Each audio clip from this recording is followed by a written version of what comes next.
Estar bem informado tem um custo. Não estar, custa muito mais. No prazo de 1 ano, Portugal decide o seu futuro em mais 2 eleições, autárquicas e presidenciais. O palco das eleições é aqui. Assine e garanta acesso a todos os conteúdos em observador.pt, agora com 40 € de desconto.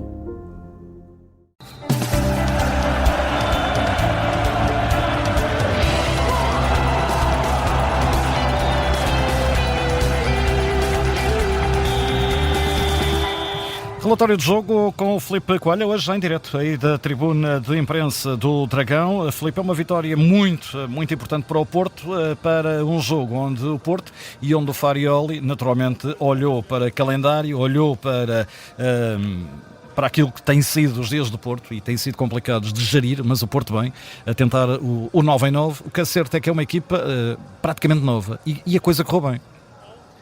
Sim, o plano cumpriu-se, o plano de Farioli foi amplamente cumprido numa vitória apertada do Porto, à semelhança do que tinha acontecido contra o Red Bull Salzburgo na primeira jornada da Liga Europa, e com essas muitas mudanças no 11 inicial dos Dragões, olhando à densidade competitiva que o Porto vinha enfrentando. Este era o jogo de facto ideal para promover alguma rotação em termos de principais escolhas, mas quem esperava rotação acabou por ter aqui uma autêntica revolução.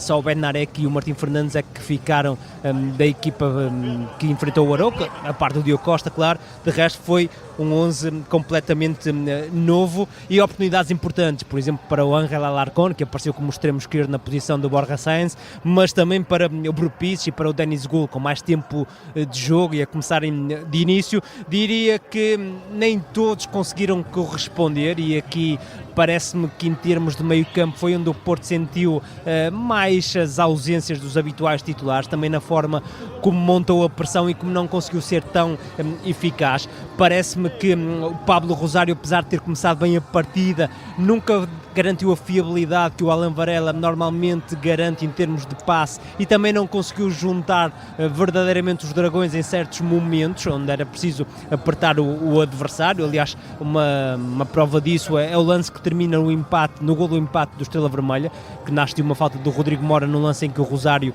e o Zaidu foram batidos, e o Eustáquio também nunca foi capaz de dar a energia que o Froholt habitualmente dá. Aqui é uma comparação sempre injusta para o canadiano. Portanto, o Porto até teve uma entrada positiva, é certo, marcou muito cedo na partida, e aí há a contribuição inegável do Denis Gul, que teve um arranque de partida interessante a par do Alarcón. O penalti que o Porto ganha e que é convertido pelo William Gomes nasce de um belíssimo trabalho do Denis Gul, na forma como elimina o adversário e depois sofre falta. Mas lá está, o Porto, não sendo uma equipa tão eficaz em termos de pressão alta, acabou por ter de correr mais vezes para trás, até porque encontrou um adversário que tem médios que sabem tocar a bola, que conseguem descongestionar o jogo, fugir a alguma pressão. O Thomas Handel e o Elsnik tiveram bons períodos na partida. O Radonjic também trouxe muitos problemas ao Zaidu, e o Kostov é um jogador, um super talento do futebol sérvio que vale a pena seguir nos próximos tempos. Portanto,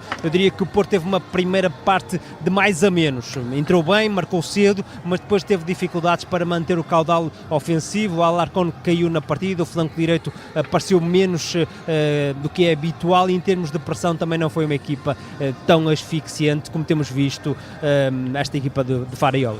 Segunda parte. A segunda parte já foi diferente, e parece-me que com as alterações que o técnico italiano fez ao intervalo houve melhorias, desde logo a entrada do Froholt para o meio campo e do Alberto Costa para a lateral direita, com a passagem do Pablo Rosário para a central. Parece-me que esteve claramente melhor nessa posição o dominicano do que propriamente como médio ao longo da primeira parte. O Porto foi uma equipa mais incisiva no segundo tempo, aí já conseguimos ver algumas dinâmicas habituais do corredor direito, com o Alberto, com o Froholt a ligar com o William Gomes primeiro e depois com o PP, uma equipa mais atlética, mais capaz de incomodar o adversário, períodos em que o Estrela Vermelha já não conseguiu sequer chegar ao meio campo ofensivo, e portanto o Porto teve mais capacidade para se aproximar da baliza do Mateus Magalhães, que acabou por ser um dos melhores desta equipa sérvia, o antigo guarda-redes do Braga. Mas se é certo que o Porto teve maior domínio, também é verdade que não teve assim tanta muitas oportunidades. Houve algumas aproximações com perigo, mas fora um remate do Rodrigo Mora logo no início da segunda parte, não houve assim tantos lances, tanto caudal ofensivo como é habitual. Agora, à medida que o Farioli foi lançando as habituais peças, já fui falando do Alberto Costa e do Fraolto, mas também o PP e mais tarde o Borja Sainz e o Gabri Veiga, a equipa foi melhorando, percebemos isso. Uma equipa com mais energia, com mais facilidade para asfixiar o adversário, e mesmo numa fase em que o Porto já não estava tão convicto que poderia chegar ao golo e que o Estrela Vermelha já tinha feito algumas substituições, com um jogo mais dividido, com mais espaço, um jogo mais de transição e de contra-transição, o Porto aí serviu o veneno à equipa sérvia já na reta final, à semelhança do que tinha acontecido na semana passada, um triunfo muito saboroso, tendo em conta que o plano de Farioli era precisamente este. Parece-me que o técnico italiano pensou mais no Benfica do que propriamente neste jogo, fê-lo nas opções iniciais e fê-lo também com as alterações ao intervalo, mas quando precisou de ir atrás do resultado, lançou a artilharia pesada e conseguiu mesmo uma vitória que lança o Porto num trajeto importante e que me parece que pode resultar precisamente na qualificação direta. Olha, o melhor do jogo?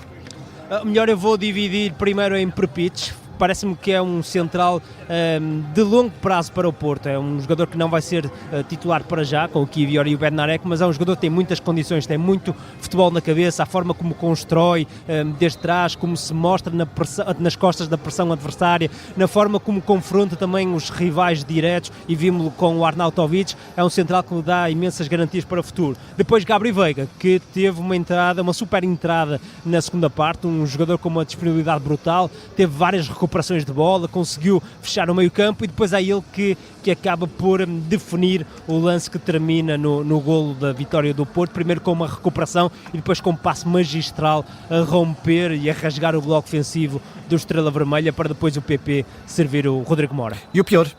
O pior, parece-me a mim, a exibição de Zaidu, claramente abaixo até do que tem feito. É um jogador que tem merecido muitas oportunidades por parte de Francisco Farioli, mas é um jogador muito errático hoje, com algumas insuficiências técnicas que já são habituais, mas é errar até mais do que é o normal. E depois o lado direito da primeira parte, que claramente esteve abaixo do habitual, não conseguiu introduzir a dinâmica que é típica nesta equipa de Francisco Farioli. O Porto sentiu algumas dificuldades para ir para cima do adversário, fruto também dessa incapacidade, dessa maior incapacidade do lado direito em comparação com o habitual.